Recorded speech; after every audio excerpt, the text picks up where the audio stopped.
दोस्तों, स्वागत है आपका मेरे यूट्यूब चैनल पर। फ्रेंड्स, हम बायोलॉजी के टॉपिक रीडिंग कर रहे थे, जिसमें मैंने आपको ब्लड सर्कुलेशन सिस्टम और हार्ट के बारे में कल मैंने आपको रीडिंग करवाई थी। आज जो हमारा बायोलॉजी का अगला टॉपिक है वो है हमारा तंत्रिका तंत्र यानी कि नर्वस सिस्टम। आज हम इसकी रीडिंग करेंगे फ्रेंड्स, और इसके अलावा आज मैं आपको एक्सक्रीटरी सिस्टम भी पढ़ाऊँगी फ्रेंड्स। तो बने रहिए मेरे वीडियो के साथ फ्रेंड्स। तो स्टार्ट करते हैं आज का टॉपिक, जिसका नाम है तंत्रिका तंत्र, जिसे हम बोलते हैं नर्वस सिस्टम, जिसे हम न्यूरॉन के नाम से भी जानते हैं फ्रेंड्स। मानव शरीर के संपूर्ण सिस्टम को नियंत्रित करने का कार्य तंत्रिका तंत्र करता है। सारा जो शरीर है मानव का, ह्यूमन का संपूर्ण सिस्टम यानी मानव शरीर के संपूर्ण सिस्टम को, हमारी पूरी बॉडी को कंट्रोल करने का काम कौन करता है फ्रेंड्स? तंत्रिका तंत्र करता है। इसके अध्ययन को न्यूरोलॉजी कहा जाता है। क्या कहा जाता है? न्यूरोलॉजी कहा जाता है।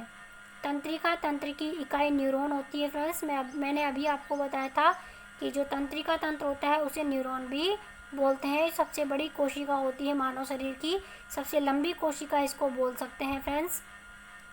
तंत्रिका तंत्र को बनाने का कार्य थायरोक्सिन नामक हार्मोन करता है। कौन करता है? थायरोक्सिन नामक हार्मोन करता है। तंत्रिका तंत्र एक बार नष्ट होने के बाद दोबारा ठीक नहीं होता। तो ये बहुत ही इम्पोर्टेंट है फ्रेंड्स। यहाँ पर दो चीज़ें हैं, एक है आपके लिए कि इसके अध्ययन को न्यूरोलॉजी कहते हैं, दूसरा इसकी इकाई न्यूरॉन होती है, और तीसरा इसको बनाने का कार्य कौन करता है? थायरोक्सिन हार्मोन करता है। अब पढ़ते हैं इसके पार्ट्स की तरफ। जो हमारा नर्वस सिस्टम होता है तंत्रिका तंत्र, इसके 3 भाग होते हैं। पहला होता है केंद्रीय तंत्रिका तंत्र, दूसरा होता है परिधीय तंत्रिका तंत्र, और तीसरा होता है स्वायत्त तंत्रिका तंत्र। केंद्रीय तंत्रिका तंत्र के 2 भाग होते हैं फ्रेंड्स। पहला होता है मस्तिष्क और दूसरा होता है मेरुरज्जु। मस्तिष्क में भी प्रेमस्तिष्क, मध्य मस्तिष्क, मेडुला ऑब्लिंगेटा, हाइपोथैलेमस और अनुमस्तिष्क, सबके फंक्शंस अलग अलग होते हैं। दूसरा होता है हमारा मेरुरज्जु। इसके अलावा परिधीय तंत्रिका तंत्र के 3 भाग होते हैं, संवेदी, प्रेरित, मिश्रित, जिसकी हम आगे डिटेल अभी पढ़ेंगे फ्रेंड्स। तीसरा होता है हमारा स्वायत्त तंत्रिका तंत्र। तो इस प्रकार से तंत्रिका तंत्र के कितने भाग होते हैं? 3 भाग होते हैं।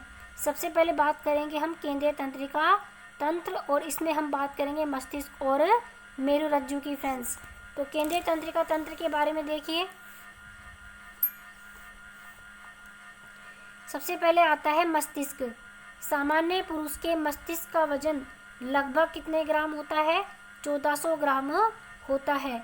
मस्तिष्क मानव शरीर का दूसरा सबसे बड़ा आंतरिक भाग होता है तथा महिलाओं में इसका वजन लगभग 1350 ग्राम होता है। फ्रेंड्स, पुरुषों में 1400 ग्राम, महिलाओं में इसका वजन कितना होता है? 1350 ग्राम होता है। तंत्रिका तंत्र की शुरुआत हाइड्रा से हुई है, परंतु तंत्रिका तंत्र बिना मस्तिष्क वाला था। मानव में सबसे लंबी कोशिका तंत्रिका तंत्र की कोशिका होती है। ये मैं आपको बता चुकी हूँ फ्रेंड्स। सबसे लंबी जो कोशिका होती है मानव शरीर की, सबसे लंबी कोशिका कौन सी होती है? तंत्रिका तंत्र की होती है। अब बात करते हैं इसके भाग की। मस्तिष्क के जो भाग होते हैं वो कौन कौन से होते हैं, कौन कौन से पार्ट होते हैं? सबसे पहला आता है प्रमस्तिष्क। यह मस्तिष्क का सबसे बड़ा और विकसित भाग होता है।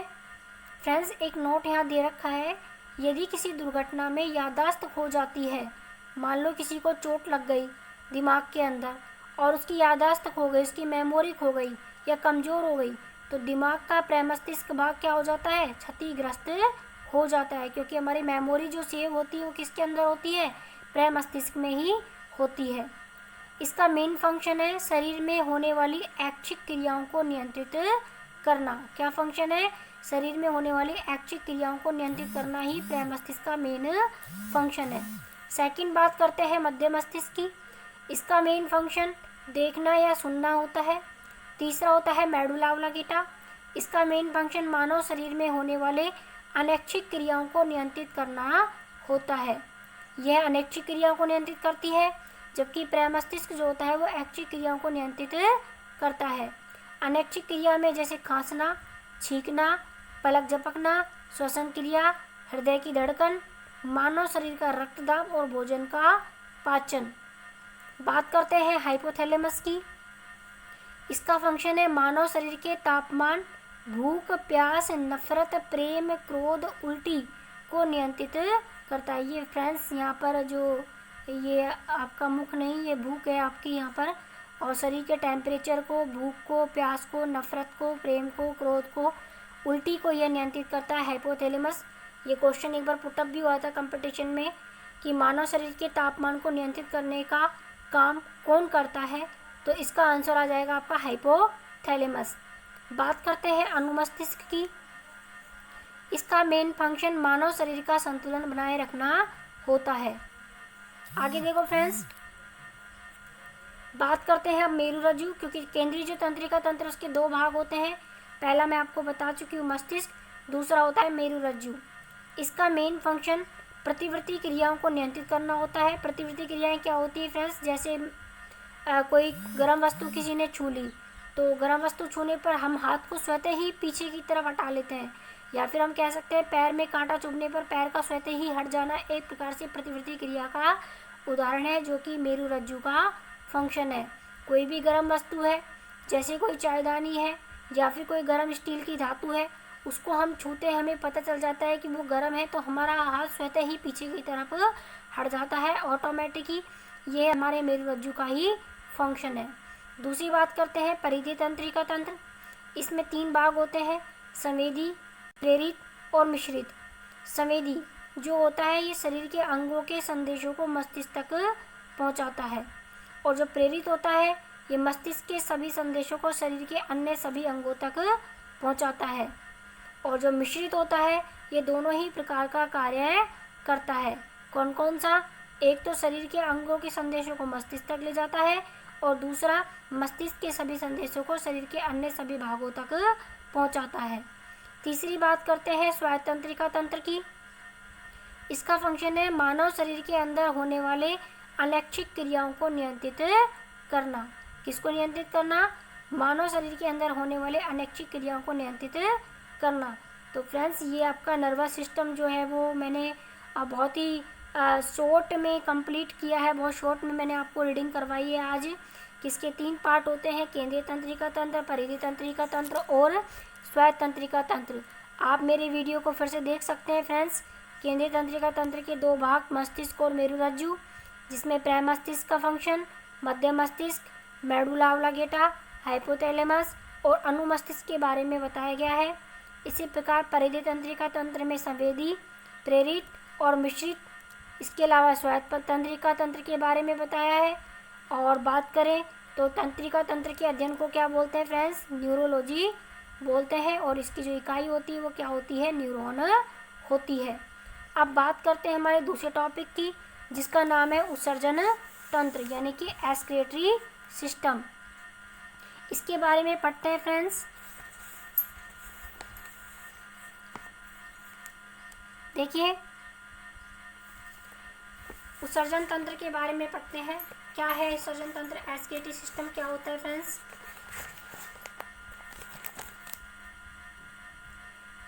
मानव शरीर का मुख्य अवशिष्ट पदार्थ नाइट्रोजन होता है, जिसमें निम्न अंग शामिल होते हैं। मानव शरीर का मुख्य अवशिष्ट पदार्थ क्या होता है? नाइट्रोजन। इसमें कौन कौन से अंग शामिल होते हैं?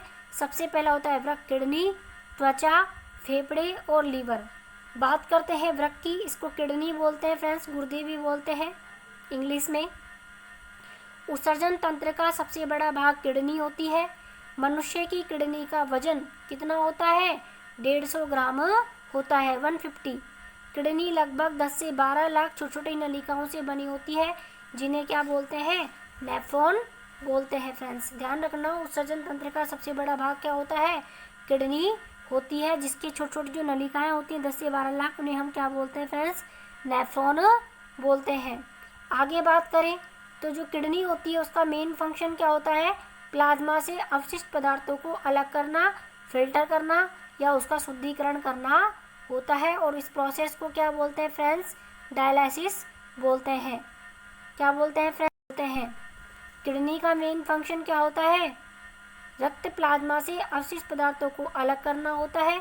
कई बार किडनी कार्य करना बंद कर देती है, जिसे डायलिसिस कहा जाता है। मूत्र के पीएच का मान कितना होता है? 6। अब बताइए आप फ्रेंड्स, मैं आपको इतने दिन से रीडिंग करवा रही हूँ, मैं आपको बता रही हूँ, मैंने आपको बताया भी था कि जो पीएच वैल्यू है वो सोरेनसन ने दी थी और पीएच की वैल्यू 0 से 14 तक होती है और 0 से जो 6 होता है वो तो होता है हमारा एसिड, 7 पे होता है न्यूट्रल यानी उदासीन और 8 से लेके 14 तक हमारा होता है क्षार। तो अब मूत्र का पीएच 6 है तो ये कैसा होगा? एसिड होगा। और जो हमारा मूत्र होता है यूरिन, इसका जो रंग होता है पीला, ये यूरोक्रोम वर्णक के कारण होता है। पूछ सकते हैं फ्रेंड्स, यूरिन का जो येलो कलर आता है वो कौन से पिगमेंट के कारण आता है? यूरोक्रोम पिगमेंट के कारण आता है। एक नोट है यहाँ पे, किडनी की पथरी को कैल्शियम ऑक्सीलेट कहा जाता है। क्या कहा जाता है? कैल्शियम ऑक्सीलेट कहा जाता है। किसकी पथरी को? किडनी की पथरी को।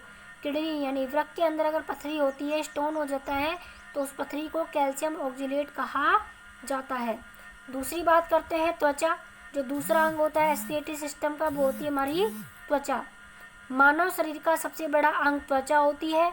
त्वचा की ऊपरी सतह पर छोटे छोटे शबिम और स्वेद नामक ग्रंथियां पाई जाती हैं जो कि मानव शरीर से अवशिष्ट पदार्थों को पसीने के रूप में शरीर से बाहर निकालती हैं। पसीने के रूप में NaCl और लाइसोजाइम एंजाइम पाया जाता है। त्वचा मानव शरीर के तापमान को भी नियंत्रित रखती है। तीसरी बात करते हैं, तीसरा जो अंग होता है उत्सर्जन तंत्र का वो होते हैं फेफड़े, लंग्स। इसका मेन फंक्शन है अशुद्ध रूप से कार्बन डाइऑक्साइड गैस को अलग करके मानव शरीर से बाहर करना। क्या होता है फ्रेंड्स, क्या फंक्शन है इसका? जो इम्प्योर CO2 जो गैस होती है उसको मानव शरीर से, ह्यूमन बॉडी से बाहर करना ही लंग्स का मेन फंक्शन होता है। इसके बात करते हैं लीवर, जो हमारा लास्ट भाग होता है उत्सर्जन तंत्र का। लीवर का मुख्य कार्य यूरिया का निर्माण करना होता है फ्रेंड्स। तो आप देख सकते हैं इस प्रकार से जो हमारा उत्सर्जन तंत्र है उसके 4 भाग होते हैं, 4 ऑर्गन्स इसके अंदर होते हैं। पहला होता है किडनी, दूसरा होता है हमारा त्वचा, तीसरा होता है हमारा फेफड़े लंग्स और चौथा होता है हमारा लीवर।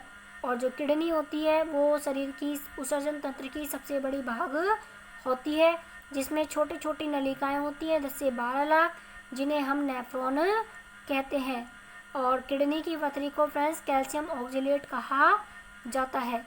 तो ये मेरा आज 2 टॉपिक है बायोलॉजी के, एक नर्वस सिस्टम, दूसरा उत्सर्जन तंत्र एक्सक्रीटरी सिस्टम, जो मैं आपको रीडिंग करवा रही हूँ फ्रेंड्स। आपको मेरा वीडियो पसंद आए तो इसे लाइक कीजिए, शेयर कीजिए। कल मैं आपको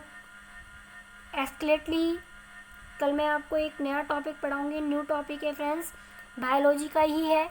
अभी हमारे बायोलॉजी के टॉपिक चल रहे हैं, जब बायोलॉजी कंप्लीट हो जाएगी तो हम केमिस्ट्री स्टार्ट करेंगे फ्रेंड्स, जिसमें बहुत सारी रिएक्शंस हैं, कैटालिस्ट वगैरह भी हैं, कुछ एलिमेंट्स भी हैं, बहुत सारे मॉडल्स केमिस्ट्री के अंदर बहुत कुछ है फ्रेंड्स, बहुत कुछ है।